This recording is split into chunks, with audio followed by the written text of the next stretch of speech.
ഇന്നലത്തെ ആ ഒരു മരുന്ന് കുടിപ്പിക്കുന്ന ടാസ്കില് ഏറ്റവും കൂടുതൽ ആളുകൾ മരുന്ന് കുടിപ്പിച്ചത് നമ്മുടെ ഗബ്രീനെയാണ്. ഗബ്രിയുടെ ഗെയിമിനെ വലിച്ചു കീറി ഒട്ടിച്ചതുപോലെ തോന്നി എല്ലാവരും കൂടി. ഗബ്രിയുടെ സൂക്കേടും അസുഖവും എന്താണെന്ന് അവിടെയുള്ളവരെല്ലാവരും മനസ്സിലാക്കിയിരിക്കുന്നു എന്ന് വേണം കരുതാൻ. ആ രീതിയിലുള്ള ഒരു ഗെയിം എക്സ്പോസിംഗ് ആണ് ഇന്നലെ അവിടെ നടന്നത് ലാലേട്ടന്റെ മുന്നിൽ വെച്ച്.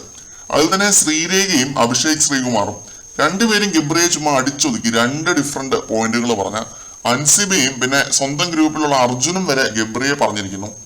അത്ഭുതപ്പെടുത്തുന്ന ഒരു കാര്യമാണിത്. ശ്രീരേഖ ഗബ്രിക്ക് കൊടുത്തത് മാനിപ്പുലേഷനുള്ള മരുന്നാണ്. ഗബ്രി മാനിപ്പുലേറ്റ് ചെയ്ത് ജാസ്മിനെ പവർ ടീമിൽ കയറ്റി എന്നൊരു പോയിന്റാണ് ശ്രീരേഖ എടുത്തിട്ടത്. അത് നമ്മൾ ഉൾപ്പെടെ പലരും അന്ന് വീഡിയോ ഒക്കെ ചെയ്തിട്ടുണ്ടായിരുന്നു. ഇവൻ മാലാകെ അല്ല, സൂക്ഷിക്കണം എന്നൊക്കെ പറഞ്ഞിട്ട്.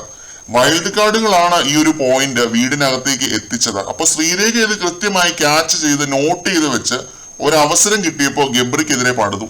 അത് പൊളിച്ചടുക്കി. അൻസിബയും ഇതേ പോയിന്റ് പറഞ്ഞാണ് ഗബ്രിയെ മരുന്ന് കുടിപ്പിച്ചത്. ശ്രീരേഖ ഇങ്ങനെ ഗ്രാഫ് ഉയർത്തിക്കൊണ്ട് വരുന്നത് പോലെ തോന്നിയിട്ടുണ്ട് കേട്ടോ. ഓരോ ആഴ്ചയും നല്ല സ്ട്രോങ് ആയിട്ട് വരുന്നുണ്ട്. പഴയ പോലെ അത്ര വെറുപ്പിക്കലുമില്ല. ഈ രീതിയിൽ കളിച്ചു പോയാൽ നല്ല പ്രേക്ഷകബന്ധനം ഉണ്ടാക്കിയെടുക്കാൻ സാധിക്കും ശ്രീരേഖയ്ക്ക്.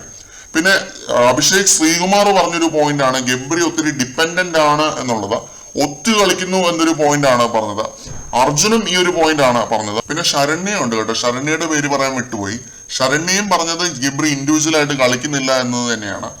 ഒരേ ഗ്രൂപ്പിലുള്ള ആൾക്ക് പോലും ഗബ്രി അസഹനീയമായി മാറിയിട്ടുണ്ട് എങ്കിൽ ഊഹിക്കാവുന്നതേ ഉള്ളൂ ഗബ്രി എന്ത് ഫേക്ക് ആണ് എന്നുള്ളത്.